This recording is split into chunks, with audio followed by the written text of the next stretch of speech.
Film ini dibuka dengan legenda 10 cincin yang mempunyai kekuatan bagi pemakainya yang memiliki seperti kekuatan sebuah dewa.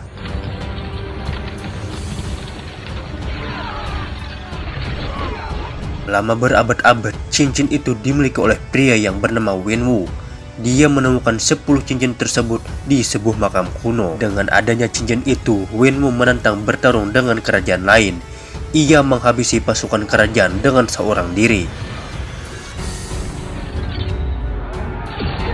Dia merampas harta kerajaan lain dan memperkuat wibawanya. Kemudian Wenwu mendirikan sebuah organisasinya sendiri yang bernama 10 cincin, di mana anggota 10 cincin ini digunakan untuk mengambil alih kerajaan dan juga pemerintah.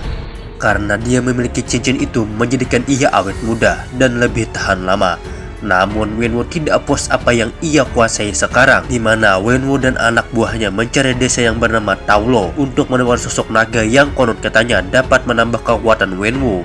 Kemudian Wenwu dan pasukannya pergi ke desa Taulo, di mana jalan menuju desa tersebut dipenuhi ratusan ribu pohon bambu. Di dalam perjalanannya tiba-tiba semua pohon bambu tiba-tiba bergerak menutup jalan yang mereka lewati, di mana mobil yang ia tumpangi Wenwu kehilangan kendali dan terjun ke arah jurang. Namun Wenwu berhasil keluar dari mobil itu. Kemudian Wenwu kembali melanjutkan perjalanannya. Saat tiba di pintu gerbang Taulo, dihadang oleh pendekar wanita yang bernama Yingling, secara langsung mengusir kedatangan Wenwu. Di situ Wenwu malah menantang Yingling untuk bertarung. Gerakan kungfu yang ia kuasai Yingling membuat Wenwu terkesima dan secara tidak langsung membuat Wenwu jatuh cinta terhadap Yingling.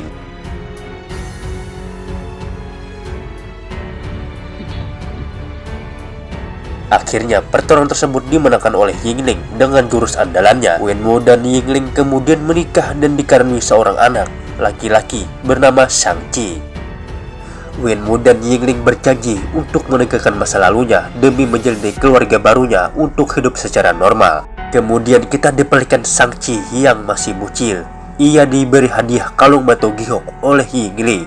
Kemudian Yingling berkata, jika kamu tersesat, maka kalung ini akan membawamu pulang.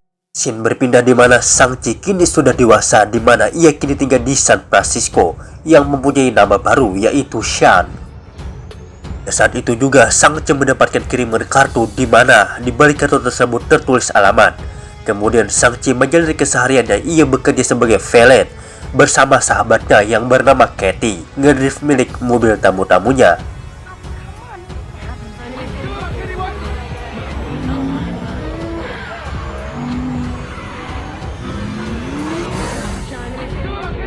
Malam harinya Shang-Chi dan Katie nongkrong di sebuah warkop bersama kedua temannya. Setelah nongkrong, Shang-Chi dan Katie pergi ke tempat karaoke untuk menghibur diri mereka sendiri. Pagi harinya Shang-Chi dan Katie berangkat kerja seperti biasa menaiki bus umum. Dalam perjalanan Shang-Chi dihampiri preman dan meminta kalung giok miliknya.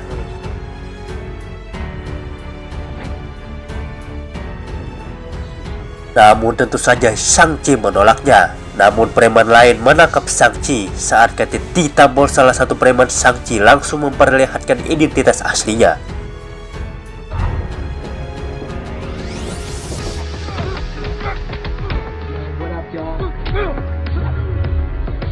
Sebagai ahli bela diri dan menghajar semua preman tersebut. Kemudian Shang-Chi berhadapan dengan preman yang bertubuh besar serta memiliki pedang di tangannya. Preman bertubuh besar itu langsung menyerang Shang-Chi dan tidak sengaja memotong rem, serta membuat sang supir kewalahan dan pingsan. Katie kemudian mengambil alih kemudi bus sementara Shang-Chi melawan preman tersebut. Dalam pertarungan, Shang-Chi menyuruh semua orang berpindah ke depan.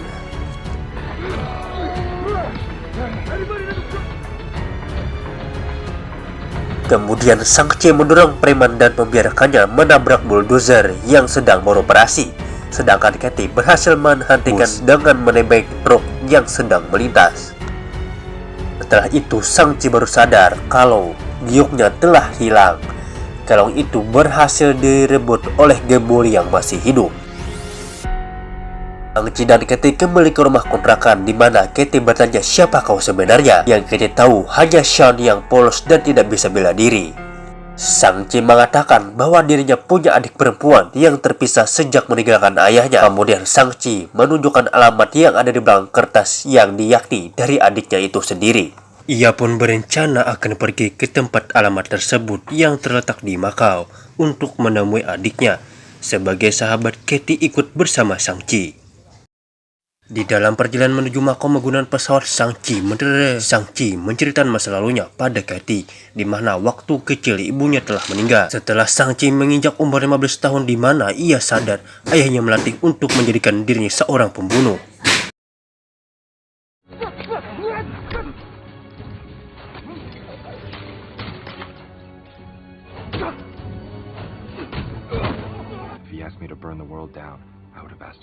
Kemudian Sang Ci mendapat misi pertamanya untuk membunuh seseorang. Namun Sang Ci menolak dan memilih kabur. Sesampainya di Makau, Sean dan Katie menuju ke alamat yang tertera di kartunya. Adalah tempat pertarungan bela diri. Keduanya disambut dengan Ichun yang mengenal Sang Ci dari lewat video live streaming.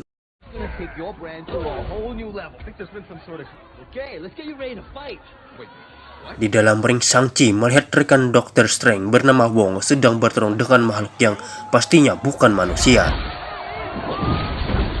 Di mana pertarungan tersebut dimenangkan oleh Wong dengan teleportasinya dan memukul wajahnya sendiri. Kemudian Wong dan Apung terlihat akur. Kemudian keduanya pergi ke suatu tempat dengan portal Wong buat. Setelah itu Ichun mendaftarkan Sang Ci ke pertandingan selanjutnya, di mana lawan Sang Ci ternyata adiknya sendiri, yaitu Xialing.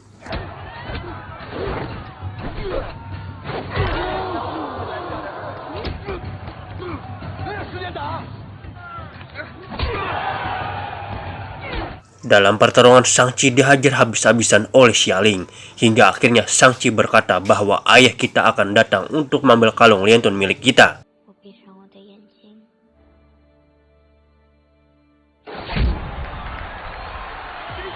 Setelah pertarungan selesai, Xialing mengungkapkan kekecewaannya terhadap diri Sang Ci yang meninggalkan dirinya sewaktu ibunya telah meninggal.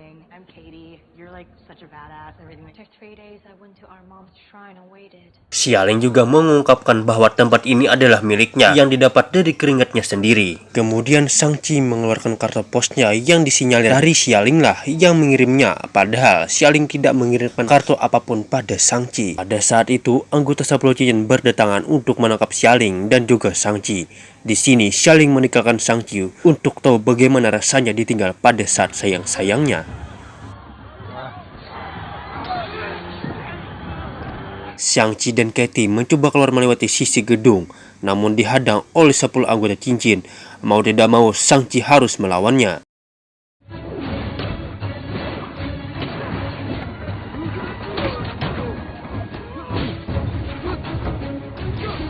Pertarungan tersebut membuat Katie hampir terjatuh, untung saja diselamatkan oleh Xialing. Kemudian Sang Ci dan Xialing bersatu untuk melawan semua anggota.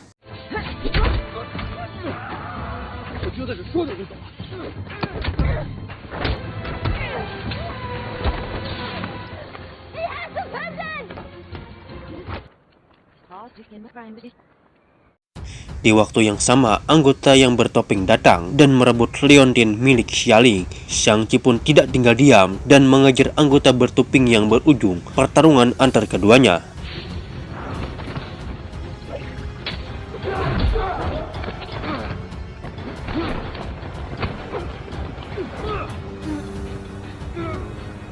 Saat Sang Ci berhasil mengalahkan anggota bertopeng, Wenwu datang mengadakan pertarungan dengan cincinnya.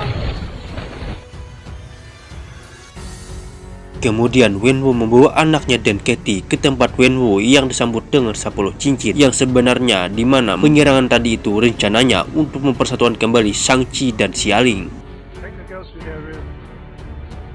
Wenwu juga ingin mewariskan semuanya pada Sang Ci, termasuk 10 cincinnya. Namun Sang Ci menolak karena akan membuat pemakainya menjadi keras kepala. Kemudian Wenwu membawanya ke ruang penelitian dan menunjukkan peta desa Talu, tempat asal Yingli.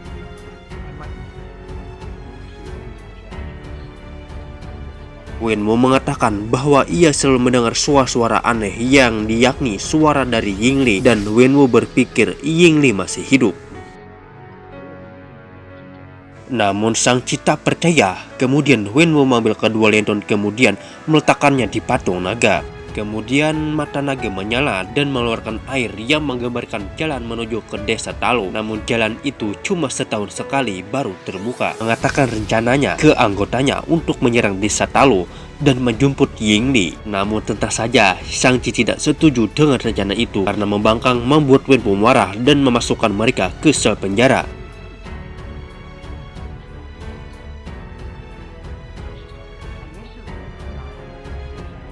Dalam penjara, ia bertemu dengan Trevor. Seingat saya, Trevor ini menyamar sebagai orang Mandarin yang ada di film Iron Man. Di sini, ia tak sendiri. Ia ditemani oleh makhluk tak berwajah. Yingli membawa makhluk itu sebagai peliharaan. Namun setelah Yingli meninggal, Morris tak terawat dan kemudian Trevor merawatnya. Trevor yang mengerti bahasa Morris meminta Shang-Chi untuk membawanya pulang. Morris yang akan membantu ke desa Talo meskipun jalan ke Talo belum terbuka. Kemudian mereka pergi di garasi lewat jalan rahasia yang digunakan Xialing kabur waktu dulu. Sesampainya di garasi, mereka mencuri mobil Razor yang diketahui Razor itu sendiri lewat CCTV. Kelompok Shang-Chi dikejar-kejar oleh anggota 10 cincin karena KT yang mengemudi berhasil keluar.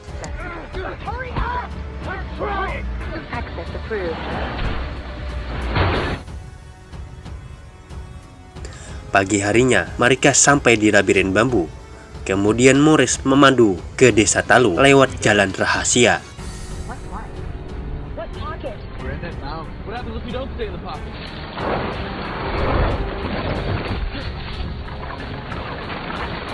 Namun tak lama kemudian bambu menutup jalan yang mereka lewati. Di situ, Katie mempercepat kendaraannya. Setelah melewati labirin yang berkelok, akhirnya mereka sampai ke gerbang desa Talo. Mereka disambut dengan berbagai hewan yang belum mereka lihat sebelumnya, termasuk hewan Morris. Mereka disambut oleh warga desa yang nampaknya tak suka dengan kedatangan mereka.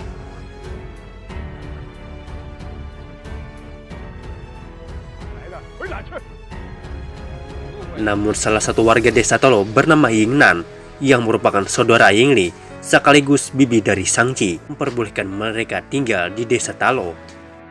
Kemudian Yingnan membawa mereka ke tepi danau yang memperlihatkan sebuah gua yang tertutup di dalamnya terdapat makhluk penghisap jiwa.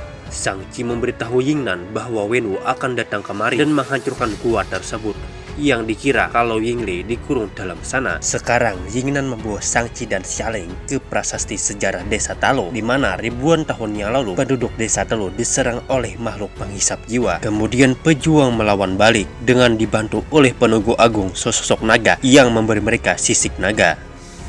Pada akhirnya penduduk desa dan naga berhasil mengurung makhluk itu di seberang danau, dan sampai sekarang penduduk desa menjaganya. Yingnan menjelaskan bisikan yang didengar oleh ayahnya bukan berasal dari Yingli, melainkan bisikan tersebut berasal dari makhluk tersebut. Karena pemilik cincinlah yang dapat membebaskan makhluk tersebut. Kemudian Yingnan memberikan baju pada Shang-Chi dan Xialing.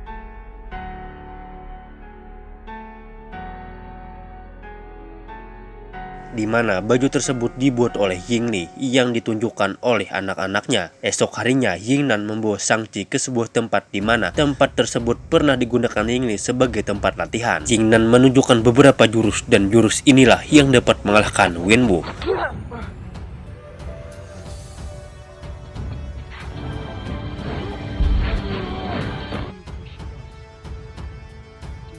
Sedangkan Katie diajari cara memanah oleh ketua Talo agar ia memiliki keahlian dalam bertarung. Di sisi lain, Wenwu menyuruh Razor untuk menyiapkan pasukannya untuk pergi ke desa Talo. Kini kita diperlihatkan kilasan masa lalu sebelum kematian Yingli, di mana Yingli saat bermain dengan anak-anaknya didatangi oleh musuh 10 cincin, di mana mereka menuntut balas untuk membayar kerugian yang dilakukan oleh Wenwu di masa lalu. Dan Yingli lah menjadi korban balas dendamnya. Pada saat itu Yingli meninggalkan kekuatannya di desa Talo, hingga pada akhirnya ia tewas diserang klan besi. Tak lama kemudian Wenwu datang dan mendapati istrinya telah tiada.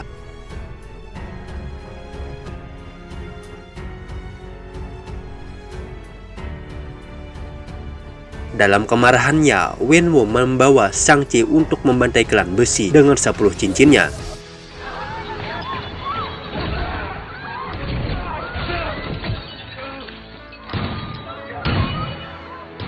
Kemudian Wenwu menginterogasi salah satu klan besi untuk memberitahu sang ketua di mana berada. Tapi Wenwu tak mendapatkan jawaban apapun hingga akhirnya Wenwu menuduhnya. Kemudian Wenwu melatih Shang-Chi untuk melatih bela diri. Setelah ia siap, Wenwu memberi tugas pertama kali pada Shang-Chi.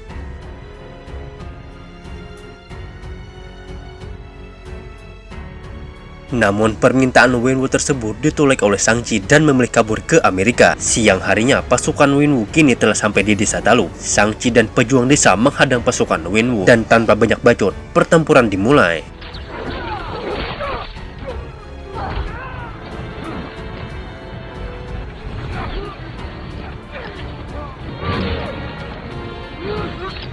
Shang-Chi mencoba melawan ayahnya, namun tentu saja Shang-Chi tidak tahan terhadap serangannya yang menuju Shang-Chi ke tengah danau.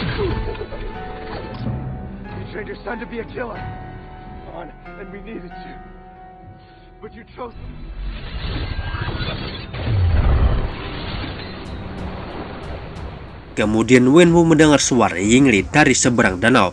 Kemudian ia pun ke seberang untuk membebaskan Yingli dari belenggunya.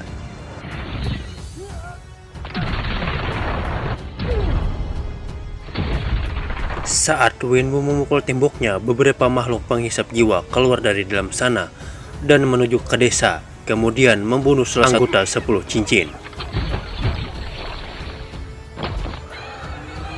Karena tahu musuh tidak bisa dibunuh, Razur kemudian bergabung dengan pejuang Talu. Dan Razur dan pasukannya memberi senjata mereka yang terbuat dari sisik naga dan mulai bertempur dengan makhluk penghisap jiwa.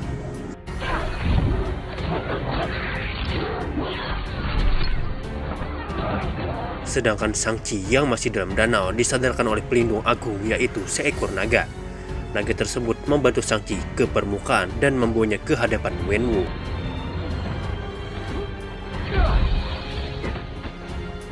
Dalam pertarungan, Shang-Chi menggunakan jurus yang diajarkan Yingnan.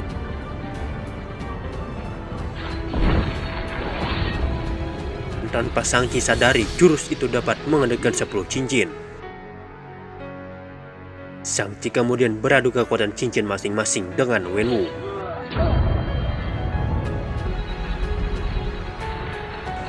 Dan tanpa disadari, ia dapat menguasai ke-10 cincinnya. Saat itu Shang-Chi akan mengarahkan 10 cincinnya ke Wenwu, tapi tak jadi karena tak ingin menyakiti ayahnya sendiri. Saat itu juga makhluk mega penghisap jiwa keluar dari belenggunya.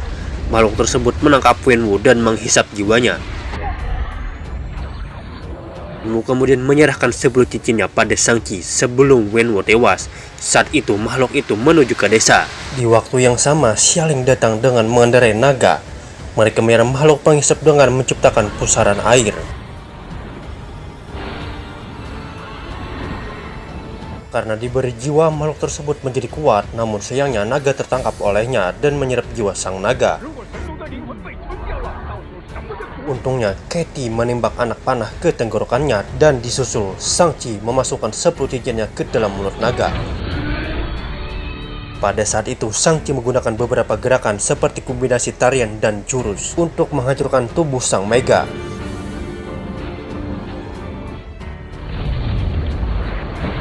Malam harinya, Shang-Chi dan para pejuang lainnya melakukan upacara pelepasan untuk mengenang pejuang yang gugur di medan peperangan, termasuk untuk mengenang kedua orang tua Shang-Chi. Setelah beberapa hari, Shang-Chi dan Katie kembali ke San Francisco dan menceritakan semua kejadiannya yang dialami Shang-Chi dan Katie.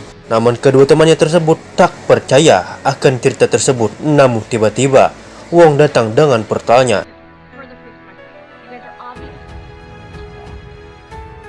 Untuk mengajak mereka berdua ke tempat Wong untuk meneliti cincin yang dimiliki oleh Shang-Chi. Setelah semua selesai, Shang-Chi dan Katie dan Wong menghibur diri di sebuah karaoke tanpa ditemani para lonte.